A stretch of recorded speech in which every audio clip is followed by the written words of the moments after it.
Hola, ¿cómo están? Vamos a comenzar con el módulo 8 sobre alteraciones metabólicas, electrolíticas y sueño.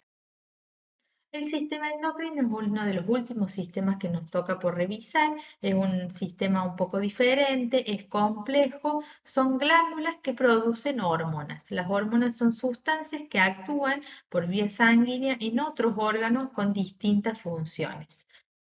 Vamos a nombrarlas: el hipotálamo, que es parte del cerebro; la glándula pineal, que también está en el sistema nervioso central, cerca del cerebro; la glándula pituitaria o hipófisis, que está debajo del cerebro; la glándula tiroides y paratiroides, que están en el cuello, por delante de la tráquea, del sistema respiratorio; el timo, que es un órgano que desaparece, una glándula que desaparece en los primeros años de la infancia; el páncreas, que lo vimos en el sistema digestivo por su función exocrina, que era la liberación de los jugos digestivos; las glándulas adrenales o suprarrenales, que están por encima del riñón; y en las personas con útero o ovarios, bueno, los ovarios como gónada; y en las personas con testículos, los testículos como gónadas.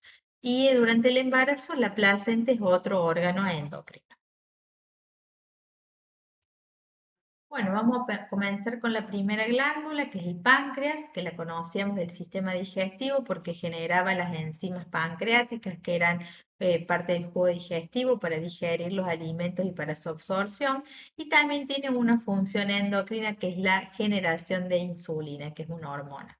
La función de la insulina es hacer que nosotros todo lo que comemos se digiere, como vimos en el sistema digestivo, se convierte en glucosa, atraviesa y se absorbe por los intestinos, del intestino delgado, y llega a todos los órganos la glucosa, que es la fuente de energía. La función de la insulina es hacer que el paso, ¿no?, de la sangre a las células, a los órganos. Entonces, cuando hay una poca producción del páncreas de insulina o una resistencia, que quiere decir que o sea, hay insulina en circulante, pero no puede actuar en las células y hacer que entre la glucosa, se produce la diabetes mellitus. Seguramente la han escuchado, es una enfermedad muy conocida, tenemos una alta prevalencia en nuestro país y es una enfermedad crónica, que es condición de riesgo para las enfermedades cardiovasculares y causas de mortalidad, ya lo habíamos hablado.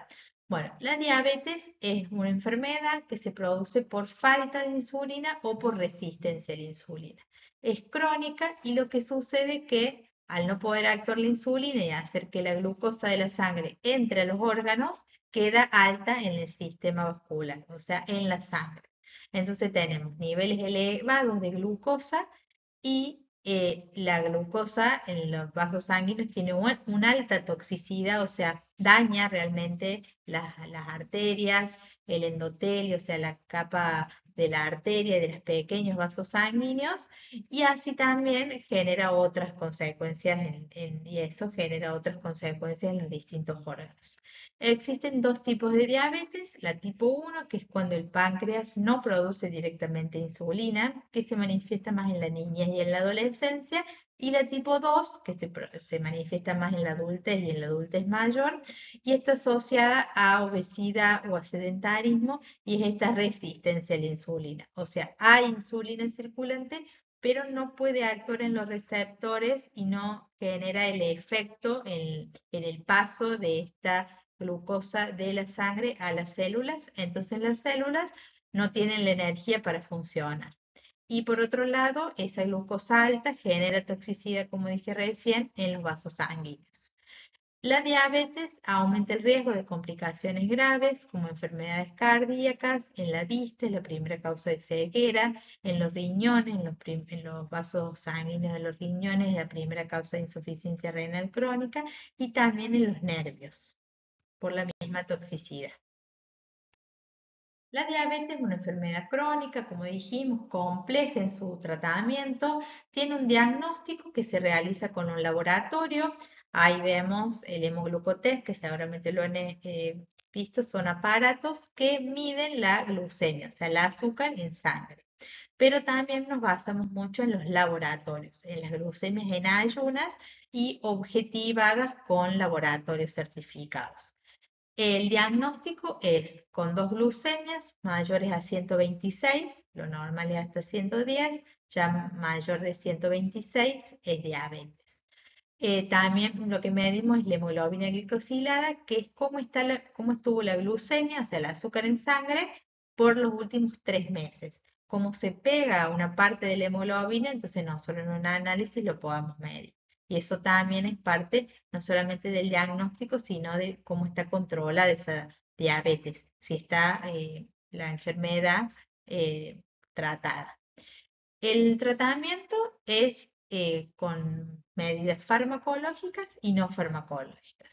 Las no farmacológicas son una alimentación baja en hidratos de carbono, en azúcares, rica en frutas, en verduras y en proteínas, ¿no? Carne, huevo y baja en grasas. Todo lo que tenga grasa, todo lo que tenga azúcares refinados tienen un alto nivel de glucosa y eso hace que pase a la sangre, se absorban altos niveles de glucosa y cuando llega más glucosa a la sangre necesitamos más insulina.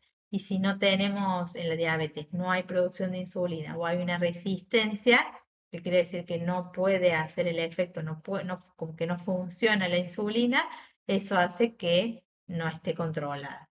Otra, otra de las medidas es la actividad física. La actividad física realmente baja los niveles de glucosa y mejora todos los otros objetivos de una diabetes controlada, como el colesterol, los triglicéridos, por ejemplo. Las medicaciones pueden ser bioral, que son las pastillas. Hay muchos tratamientos y distintos. Por un lado tenemos los medicamentos que exigen al páncreas que libere más insulina eh, y otros que, como por ejemplo la glicazida o la glibenclamida.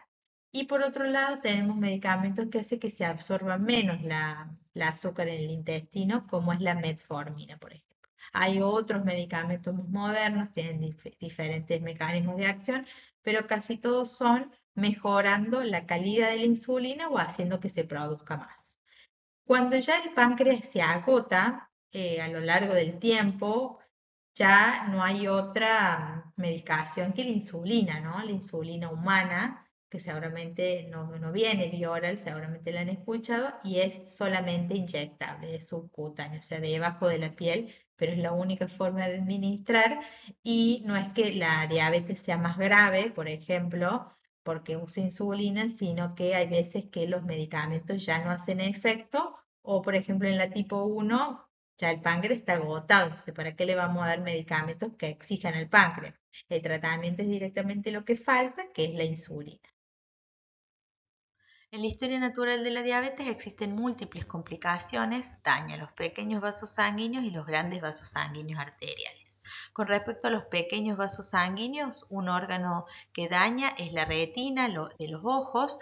La retina es la capa posterior de los ojos en donde comienza todo lo neurosensorial, se forma el nervio óptico que va hacia la parte occipital del cerebro para producirse la visión. La diabetes lo que causa es la proliferación, es el crecimiento de vasos sanguíneos, dando sangrados, hemorragias y acumulación de líquido, y puede causar hasta un desprendimiento de retina, que es la separación de una de las capas de la retina con respecto a las demás. Es irreversible, causa disminución total de la visión.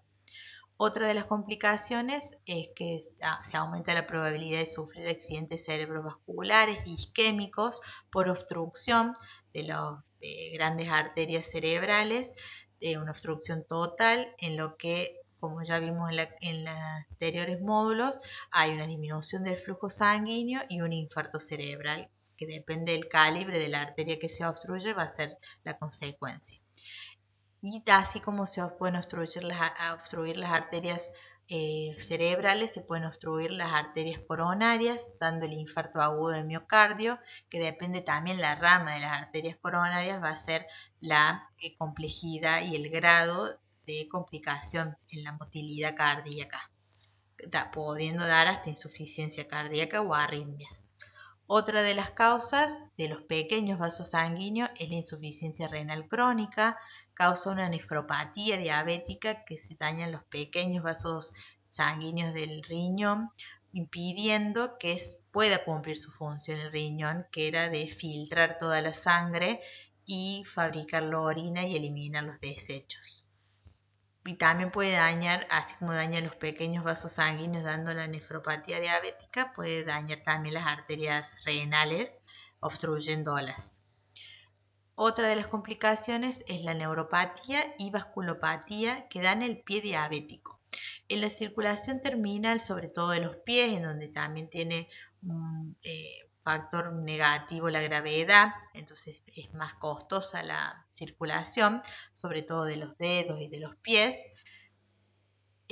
Lo que causa tiene múltiple. Por un lado, daña los pequeños vasos sanguíneos de la circulación del pie, las circulaciones terminales, así como en las otras arterias y vasos sanguíneos se tapan, entonces no hay irrigación de esa zona y hay necrosis, o sea, muerte del tejido, que se va a manifestar con los dedos sobre todo, o digamos más oscuros, más negros, los pulsos disminuyen, se pueden producir úlceras en los pies, pero también puede causar la neuropatía, que es el daño del nervio por la falta de irrigación y la glucemia alta, en donde se pierde la sensibilidad. No se pierde tanto lo motor en primera instancia, sino más lo sensitivo. Eso hace que también se vaya modificando el pie en la pisada y si hay alguna lesión, no lo sientan, no les va a doler y eso hace que es más riesgo de infecciones, por ejemplo, o de llegar, si no se revisan todos los días los pies, a cada vez más grave y más tarde la consulta. Y por último, en lo agudo, la diabetes da síntomas solamente en las descompensaciones. Cuando no está descompensada, por más que esté la diabetes, no va a dar ningún síntoma. Cuando la diabetes da pérdida de peso, aumento de la sed, polidipsia que se llama, y aumento del hambre, polifagia, y aumento en la cantidad de las veces que uno orina, poliuria, pueden ser síntomas de una descompensación metabólica en donde hay una cetoacidosis, o sea, la sangre está más ácida. Esto es porque lo que falta es insulina, como dijimos. Entonces, por un lado está la azúcar alta, que es tóxica, como vimos para todos los vasos sanguíneos, y por otro lado las células no tienen, al no ingresar, porque se acuerdan que la función de la insulina era hacer ingresar a las células la glucosa. Al no haber insulina o haber una resistencia a la insulina, no está pudiendo ingresar la glucosa a las células. Entonces, ¿qué hace la célula? Empieza a degradar para tener energía, sobre todo ácidos grasos. Y eso es mucho más ácido, da otros desechos mucho más ácidos, que eso se elimina la sangre y acidifica la sangre y puede tener complicaciones en otros órganos, sobre todo los cerebrales. Entonces, eso puede ser grave. Otro de los procesos relacionados con el sistema endocrino es el ciclo vigilia-sueño, el ritmo circadiano. El sueño es un proceso fisiológico en donde nos permite restablecerse las funciones físicas y mentales para mantener un adecuado nivel de salud y poder adaptarnos a las situaciones que se presentan día a día. Y también intervienen todas las hormonas responsable de regular todos los patrones con respecto al hambre y la saciedad, o sea, el sentirse satisfechos y llenos, el bienestar y el crecimiento. El ritmo circadiano sigue aproximadamente desde la evolución de la humanidad el sol, ¿no? Por eso aproximadamente en la salida del sol a las 6 de la mañana es donde se empiezan a liberar los corticoides naturales. Eso hace que aumente la presión arterial y detenerse aproximadamente a las 7:30 de la mañana la secreción de melatonina, ¿no? Por la glándula pineal, que la melatonina es la que causa el sueño, ¿no? Entonces, al disminuir la secreción de melatonina y el aumento de los corticoides, uno se despierta.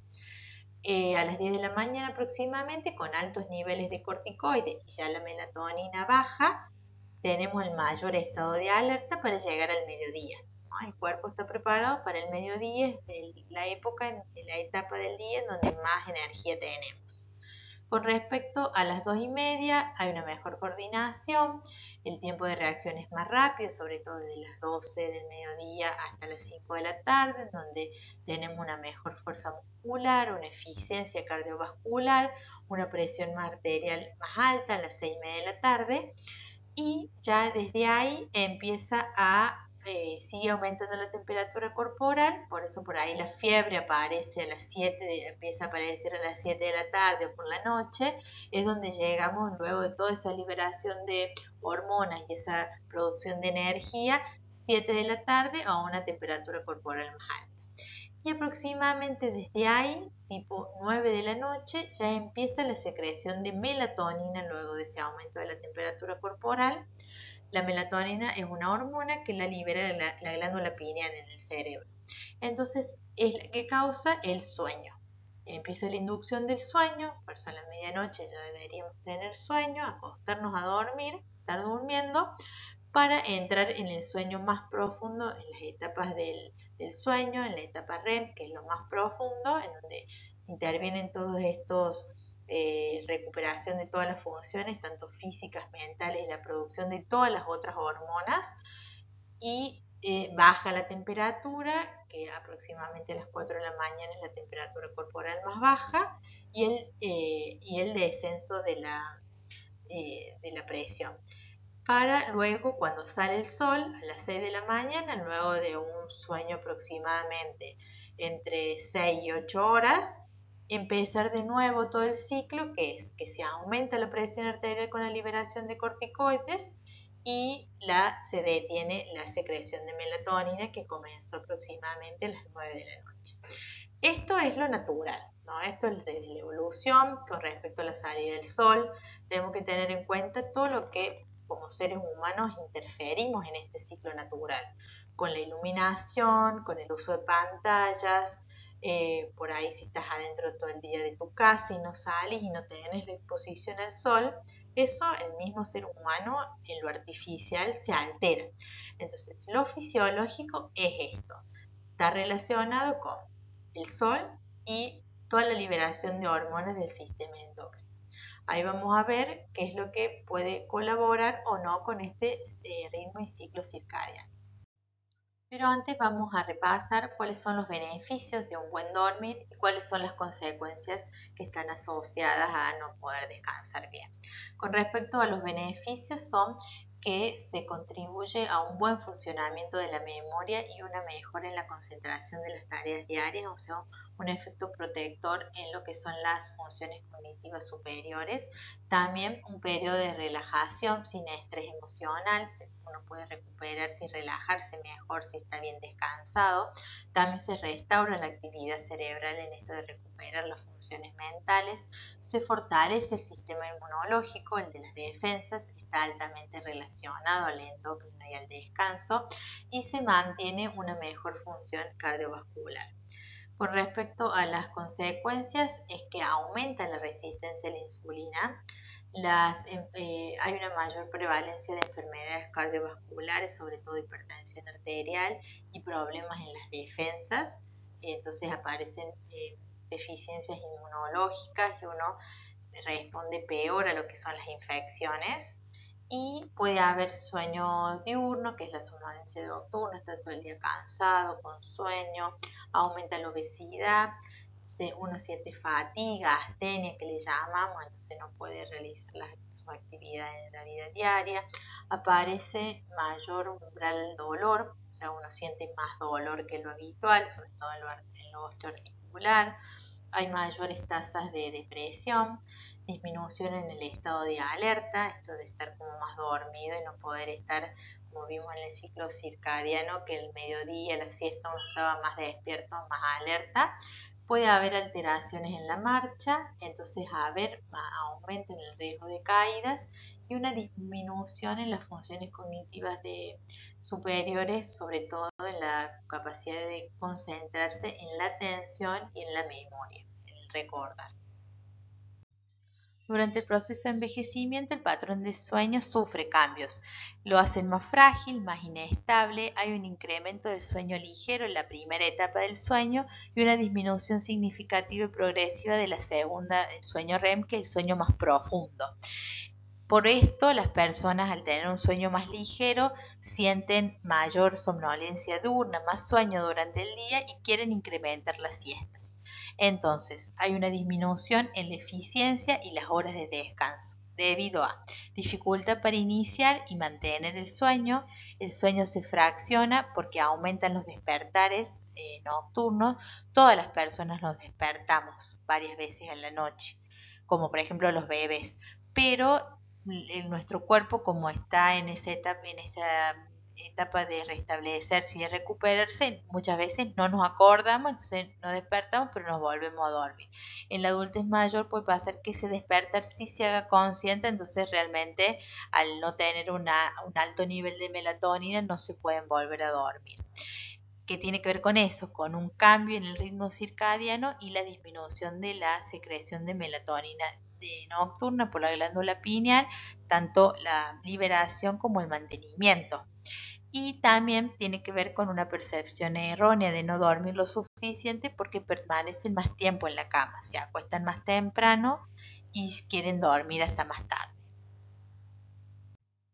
Es importante destacar que si bien en el proceso de envejecimiento existen estas alteraciones en las hormonas, en la liberación sobre todo de melatonina y estos cambios, no debemos concluir que los problemas o las alteraciones para dormir son normales en esta etapa. Tiene que tener un abordaje. Independientemente de las horas que se hayan dormido, se considera que el sueño no ha sido reparador si no existen repercusiones en nuestras actividades de la vida diaria. Las necesidades de sueño son diferentes para cada persona, aunque sea la persona duerme 4 o 5 horas, pero es un sueño reparador y durante el día no tiene sueño, puede hacer todas sus actividades y no quiere dormir siestas, es algo normal.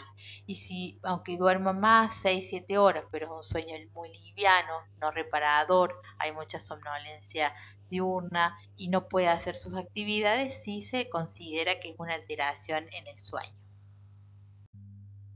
Se recomienda que las personas adultas mayores duerman entre 7 a 8 horas, sin incluir las siestas y que sea por la noche. Las personas que duermen este tiempo con un sueño reparador tienen mejor calidad de vida, pueden realizar todas sus actividades básicas de la vida diaria e instrumentales,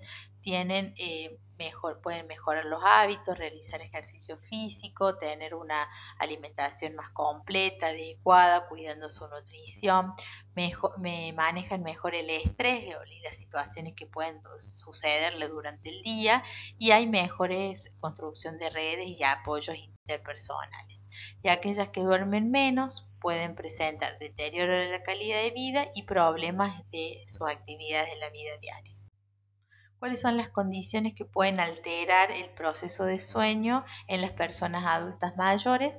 Pueden ser ambientales, todo lo que es una alta iluminación y temperatura inadecuada, lugares con baja exposición al sol, a la luz solar o niveles de ruidos elevados. Con respecto a lo comportamental, horarios de sueño irregulares, que no haya una rutina para poder acompañar el ritmo circadiano, ver televisión o alguna otra pantalla al acostarse, esto que es estimulante y disminuye la liberación de melatonina, el consumo de estimulantes como mate, café, bebidas tipo cola, haber hecho una siesta durante el día, haber dormido durante el día, consumo de medicamentos como por ejemplo algunos antidepresivos que como reacción adversa dan insomnio y poca actividad física o falta de actividad física. Con respecto a lo biológico, hay situaciones de estrés, de dolor sobre todo, o algún otro problema de salud que no esté controlado que pueda causar insomnio. Y lo socioeconómico es que esté atravesando algún otro problema en su salud mental y emocional, como por ejemplo el duelo o poder atravesarlo como deteriorante de la jubilación, la soledad, estar hospitalizado, por ejemplo. Insomnio le llamamos a la dificultad para conciliar el sueño, mantenerlo a lo largo de la noche o cuando el despertar final se ve adelantado de una manera involuntaria. Se debe tener en cuenta que si no hay repercusión en el funcionamiento cotidiano al día siguiente, entonces no es insomnio, son sueños más cortos, ciclos circadianos más cortos. El insomnio puede ser primario cuando no hay un factor etiológico que se puede identificar o secundario cuando aparece, por ejemplo, con problemas de salud mental, por ejemplo, ansiedad, depresión, alguna enfermedad neurológica, alguna medicación, como decimos recién, los antidepresivos, o trastornos como la apnea del sueño, que es un problema de salud en personas con obesidad, en donde es un problema respiratorio, que hay una obstrucción de la vía aérea donde da apnea, entonces la persona deja de respirar y unos segundos y después se activa lo que es la respiración en el sistema nervioso central. Esto está muy relacionado a la obesidad. Y el síndrome de las piernas inquietas, por ejemplo, que es otro problema de salud mental. Según el momento de la noche, puede ser de conciliación cuando a la persona le cuesta dormirse, o sea, tiene dificultad para iniciar el sueño. De mantenimiento es cuando la persona se puede dormir, puede conciliar el sueño, pero se despierta durante la noche. Y el despertar precoz es que se produce antes de terminar la noche, como mínimo 2 horas antes de lo habitual para la persona. ¿Qué recomendamos? ¿Cuáles son las medidas de higiene del sueño que vamos a recomendar? Lo primero es realizar actividad física, realizar ejercicio físico para un cansancio físico y no tanto mental. Lo otro es evitar el consumo de alcohol, tabaco, cafeína, bebidas azucaradas, mate, todo lo que sea estimulante para el sistema nervioso central. También limitar el consumo de líquido por la noche, sobre todo después de las 6 de la tarde. Eso puede ser porque si las personas adultas mayores toman más líquido, van a tener más ganas de orinar, se van a despertar a la noche para orinar. Si también la persona tiene dificultades o otras alteraciones circulatorias, tiene retención de líquidos, edemas, al estar acostado ese líquido se va a reabsorber y también va a ir al sistema circulatorio, más ganas de orinar va a tener. Entonces siempre se limita a un vaso después de las 6 de la tarde. Evitar las siestas, porque si uno duerme de día, menos sueño va a tener en la noche.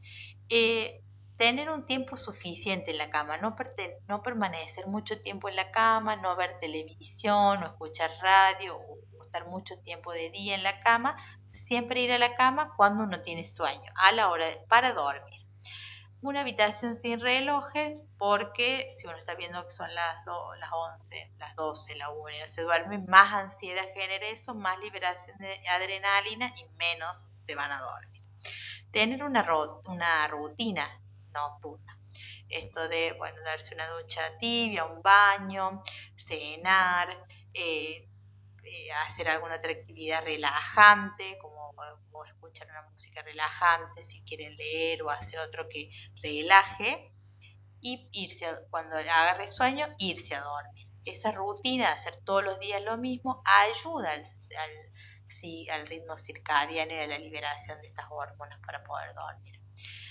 Utilizar solamente, como decía, la cama para dormir o para tener relaciones sexuales, no ver tele, no para hacer otra actividad en la cama, como comer, por ejemplo, tener horarios fijos, ver si puede ser alguno de estos medicamentos, como los antidepresivos que puedan dar como reacción a el insomnio, una cena ligera y una habitación sin distractores. Y sobre todo lo que es el tele, o las luces o lámparas, sobre todo. Esta es la actividad para que la puedan realizar.